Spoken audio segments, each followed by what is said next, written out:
정의의 여신상이라는 것이 있지요. 주로 법원의 출입구에 로비에 세워놓았습니다. 한 손에 들고 있는 것은 저울이고 또 다른 손에는 칼을 들고 있고 눈은 가리개를 해서 보지 못하게 했습니다. 이것은 상징적인 것입니다.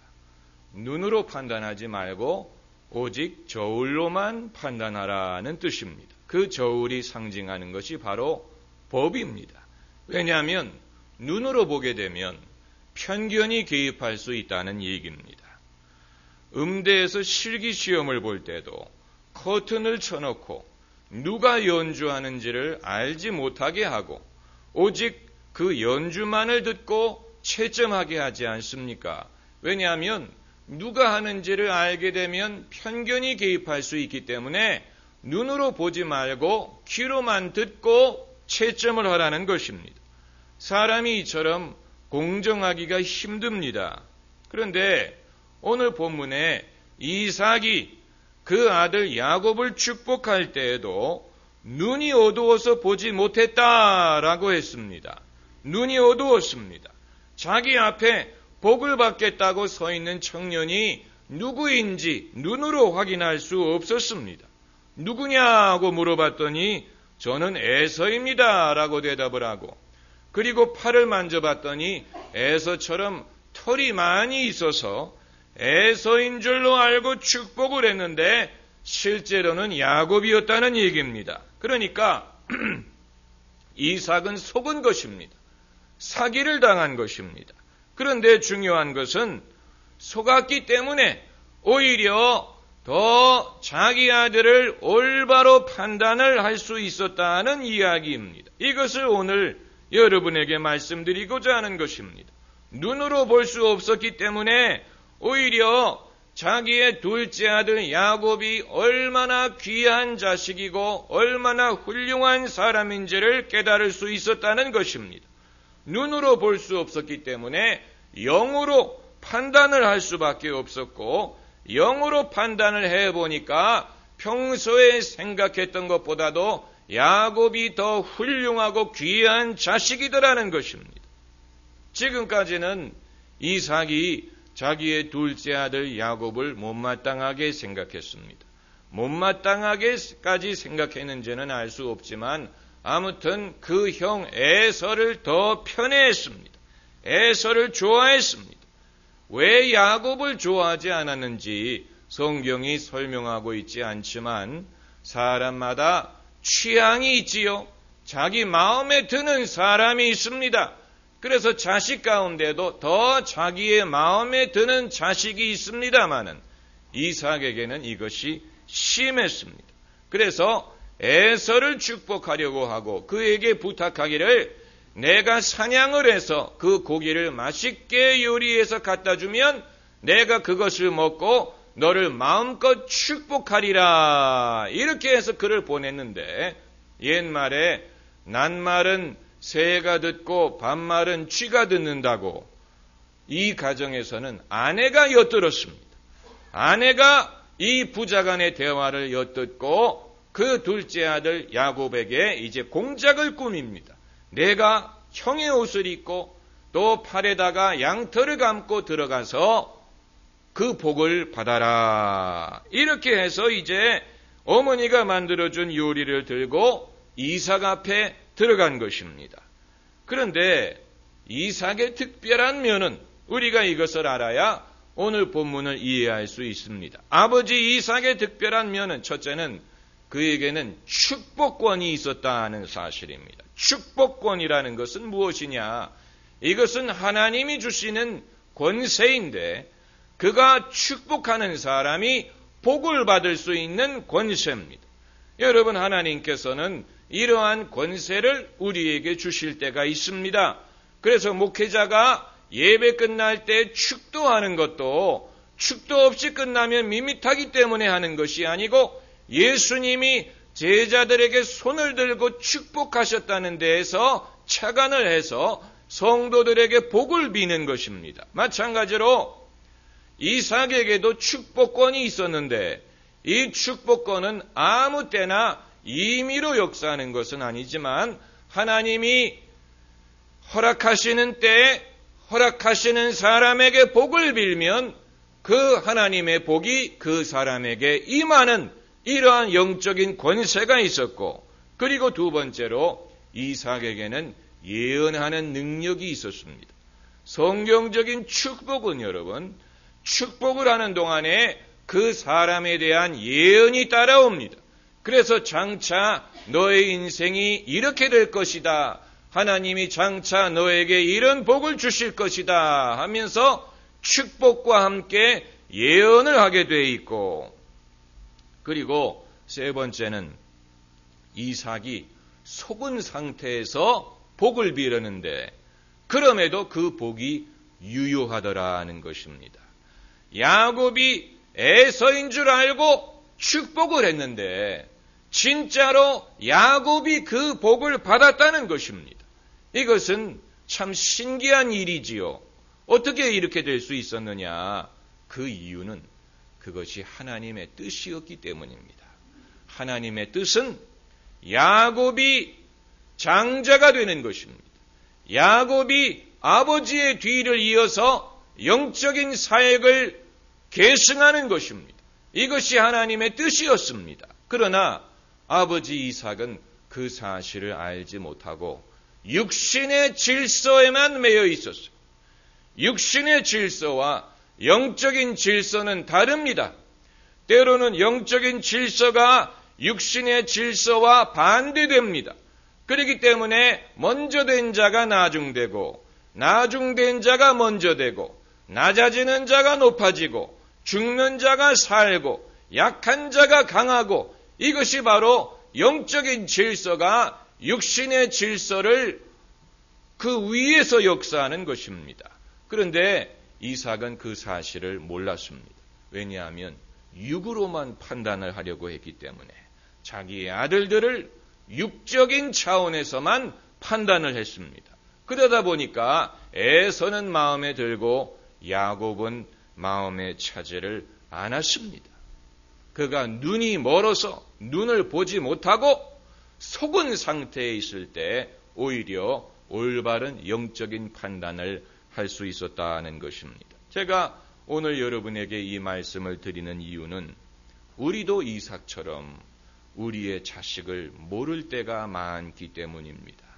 남을 모르는 것뿐만이 아니고 우리가 낳고 키우는 자식도 제대로 알지 못합니다.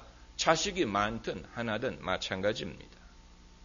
얘는 누굴 닮아서 공부를 못하냐, 이런 말을 여러분 해서는 안 됩니다.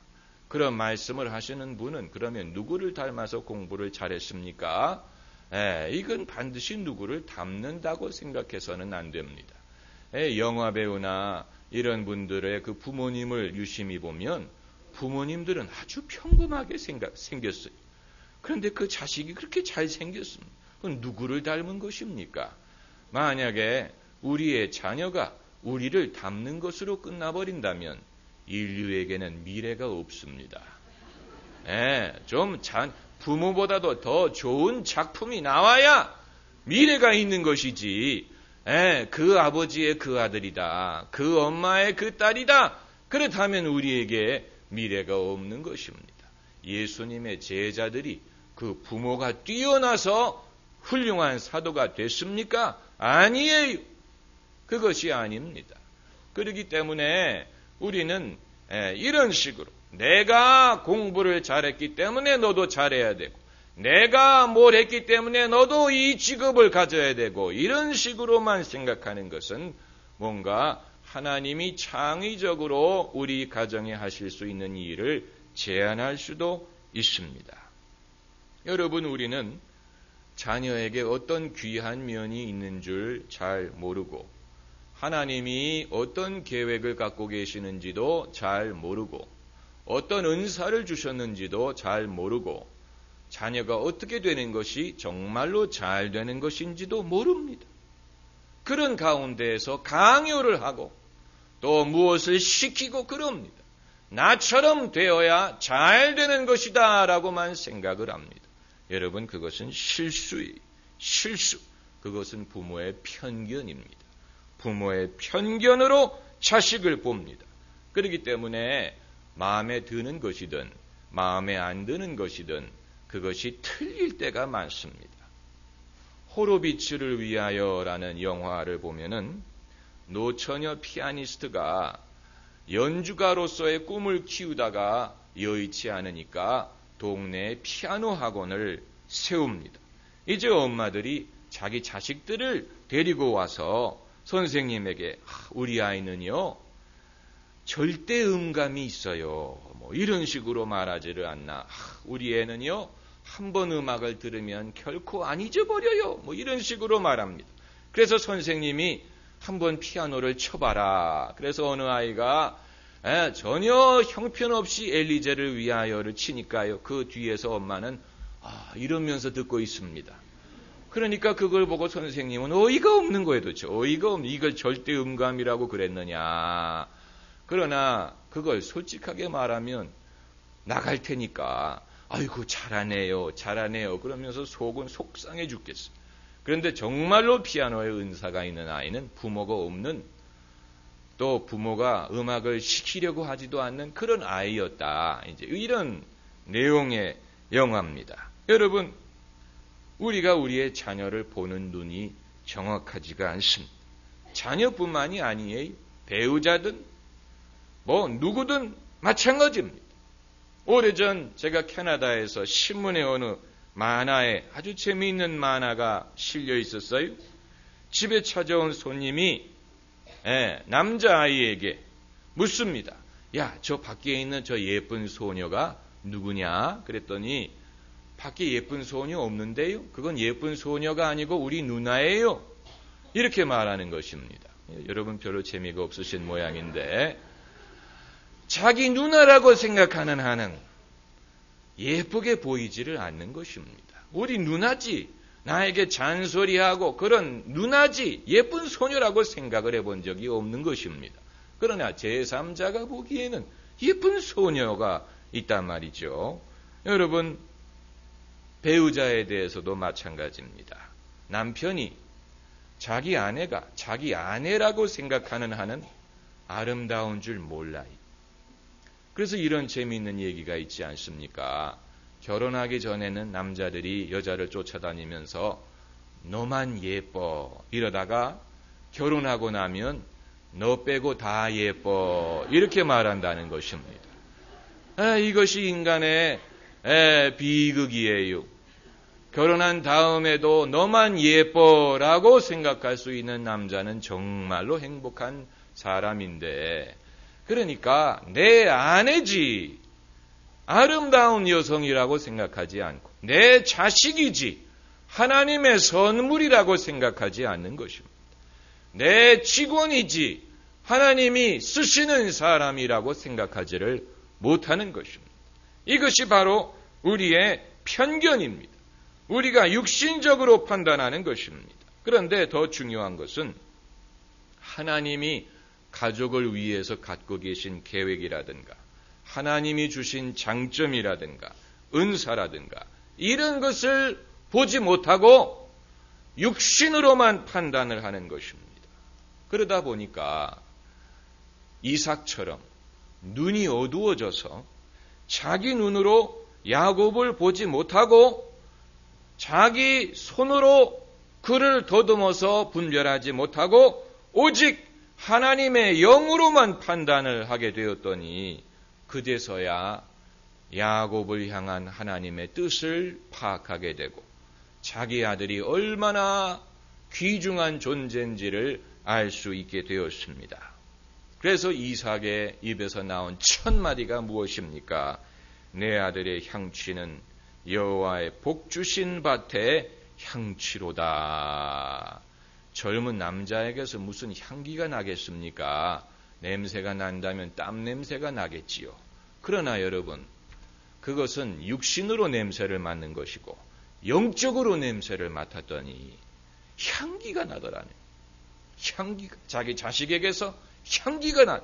그 향기가 여호와의 복 주신 밭의 향기와 같은 냄새가 나더라 하는 것입니다. 여러분, 이것이 바로 영적인 감각이에요. 사람이 죄를 짓고 회개하지 않을 때는 영적으로 악취가 난다고 합니다. 사람이 거짓말을 하고 있을 때는 그에게서 썩는 냄새가 난다고 합니다. 이게 영적으로 감각이 발달할 때의 이야기입니다. 사람이 흉한 죄를 짓고 있을 때는 얼굴이 어두워집니다. 얼굴이 추해 보입니다. 미모가 있는 사람이 그렇게 할 때는 그 미모가 아름답지 않습니다. 육신에게는 기쁨이 될지 몰라요. 그러나 거기에는 평강이 없고 기쁨이 없고 생명이 없고 하나님의 영이 거기에 역사하는 것을 느낄 수가 없습니다. 그런데 이삭이 영적으로 자기 아들을 보니까 향기가 나요. 향기가 나요. 왜 지금까지는 이런 향기를 맡지 못했습니까? 육신적으로만 판단을 했었고 또 그런 향기를 맡을 만큼 가까이 다가간 적이 없었어요. 가까이 다가간 적이 없었어요. 멀리서만 그를 생각했습니다. 여러분, 이것은 우리 모두에게 오늘날 주시는 교훈이 있습니다. 그리고 이삭은 야곱을 위해서 축복하는데 이 축복의 내용을 보세요. 하나님은 하늘의 이슬과 땅의 기름짐이며, 여러분, 자녀가 크게 되는 것은 어렵게 생각할 필요 없습니다. 이 두 가지만 받으면 됩니다. 하늘의 이슬, 참 이슬이 아니고 하늘의 이슬이.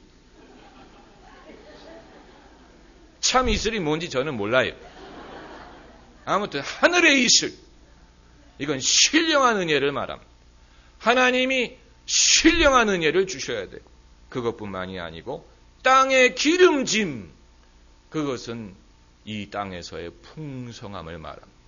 하나님께서는 하나만 주시지 않고 둘 다 주기를 기뻐하시는 분입니다. 하늘에 이슬을 주시고 땅에 기름짐을 주시고, 그러면 그것으로 족하지요. 그거 이외에 무엇이 더 필요하겠습니까? 우리 자녀가 무엇을 더 얻으면 복되겠습니까? 이것만 있으면 됩니다. 이것으로 족합니다.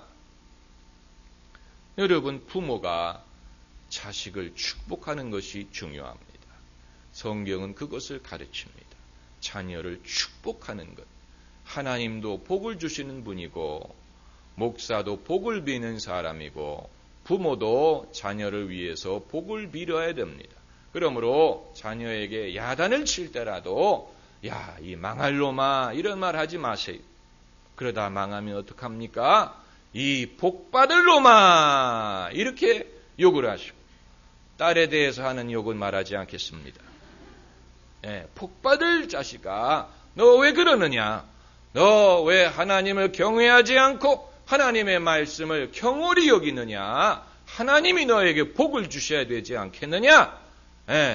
이것이 부모의 마음이지요. 그리고 자녀도 마찬가지.